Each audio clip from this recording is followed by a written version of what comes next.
এনসিপিকে ঘিরে অনেকগুলো ঘটনা, চট্টগ্রামের ঘটনা তো আছেই, সেই চাঁদাবাজির ঘটনা, কক্সবাজারে যাওয়ার ঘটনা নিয়ে 5 নেতাকে শোকজ, তার আবার খুব নাসিরুদ্দিন পাটোয়ারি এবং হাসনাত সার্জিস তারা দিয়েছে। এইসব আলোচনা সমালোচনার মধ্যে আজকে এনসিপির জন্য একটা সুখবর বা সুবাতাস বইছে এনসিপির ঘরে। সেটা হচ্ছে যুক্তরাষ্ট্রের ভারপ্রাপ্ত রাষ্ট্রদূতের সঙ্গে এনসিপি নেতাদের বৈঠক। আমি জানি না এই বৈঠকের আসল উদ্দেশ্য কি, হয়তো সব কথা প্রকাশ হবে না। কেন যুক্তরাষ্ট্রের ভারপ্রাপ্ত রাষ্ট্রদূত বা বাংলাদেশের বিদ্যমান রাজনৈতিক পরিস্থিতিতে যথেষ্ট পরিমাণ অ্যাক্টিভ, যেটা ট্রাম্পের সাম্প্রতিক নীতির সাথে মেলে না।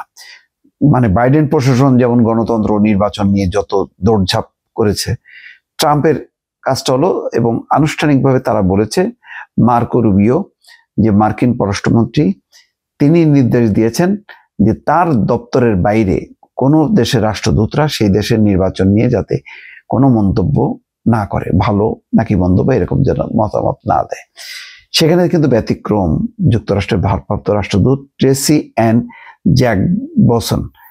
এই ভদ্রমহিলা কিন্তু লন্ডনে যে তারেক রহমানের সঙ্গে বৈঠক করেছেন, আজকে এনসিপির সাথে বৈঠক করলেন, তারপরে তারা সম্ভবত ইতিমধ্যে জামাতের নেতাদের সাথে বৈঠক করেছেন। এই যে বৈঠকগুলির মধ্য দিয়ে একটা এনসিপি যেই কিছুটা নিচের দিকে ডাউন ট্রেন্ড ছিল, অর্থাৎ বাজার দরটা যে নিম্নমুখী ছিল, সেটা কিন্তু আবার একটু ঊর্ধ্বমুখী হলো। অর্থাৎ মার্কিন যুক্তরাষ্ট্র গুরুত্ব দিচ্ছে। মার্কিন যুক্তরাষ্ট্র ব্যাপারে, এনসিপির ব্যাপারে বলা হয়, ইউনুসের ব্যাপারে বলা হয় যে এটা হলো তাদের চাইল্ড, ডক্টর ইউনুস এবং এনসিপি।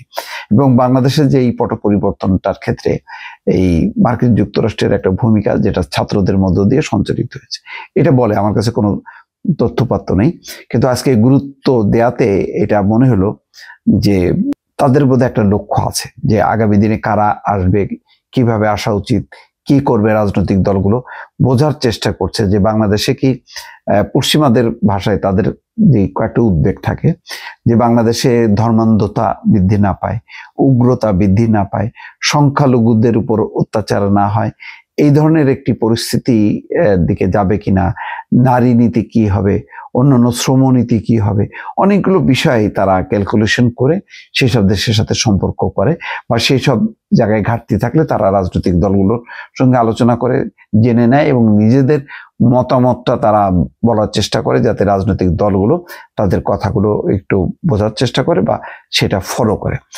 এখন সে তেমনই কিনা এটা তো আর বিস্তারিতভাবে বলা যাবে না। তাদের একটা বেশ ভালো একটা ছবি দেখা যাচ্ছে জয়েন্ট, সেখানে বহুল আলোচিত নেতারাও আছেন, যাদেরকে শোকজ করা হয়েছিল, সেই তাসনিম যারা আছেন, তারপরে অন্য সদস্য সচিব আক্তার নাহিদ আছে, তাসনিম যারা আছে, তাসনিম যারা খুবই পপুলার পশ্চিমাদের কাছে, তার একটা গ্রহণযোগ্যতা আছে, তার পড়াশোনা দেশের বাইরে থাকার কারণে হইতে পারে। যাই হোক, সোমবার বিকেলে রাষ্ট্রদূতের অফিসিয়াল বাসভবনে এই বৈঠক হয়। দলের সদস্য সচিব মুশফিক সালেহীন এক বার্তায় বিষয়টি জানিয়েছেন। বৈঠকে এনসিপির পক্ষ থেকে আহ্বায়ক নাহিদ ইসলাম, সদস্য সচিব আক্তার হোসেন, সিনিয়র যুগ্ম সদস্য সচিব ডাক্তার তাসনিম যারা, যুগ্ম সদস্য সচিব আলাউদ্দিন মোহাম্মদ উপস্থিত ছিলেন। এখন এই বৈঠকের পর বোঝা যাবে তাদের বডি ল্যাঙ্গুয়েজ, কি কথা হলো, কি জানতে চাইলো বা কি তারা বলল, তার বিস্তারিত অবশ্যই জানা দরকার। এবং এই বৈঠকগুলো, যেখানে যুক্তরাষ্ট্রের ভারপ্রাপ্ত রাষ্ট্রদূত লন্ডন পর্যন্ত যে তারেক রহমানের সাথে বৈঠক করেছেন, এনসিপির সাথেও বৈঠক করেছেন, এর মধ্যে একটা যোগসূত্র আছে, এর মধ্যে একটা রাজনৈতিক কার্যকারণ আছে।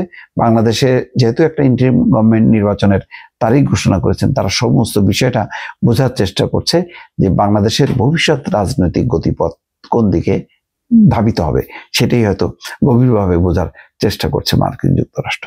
দর্শক, ভালো থাকবেন। আল্লাহ হাফেজ।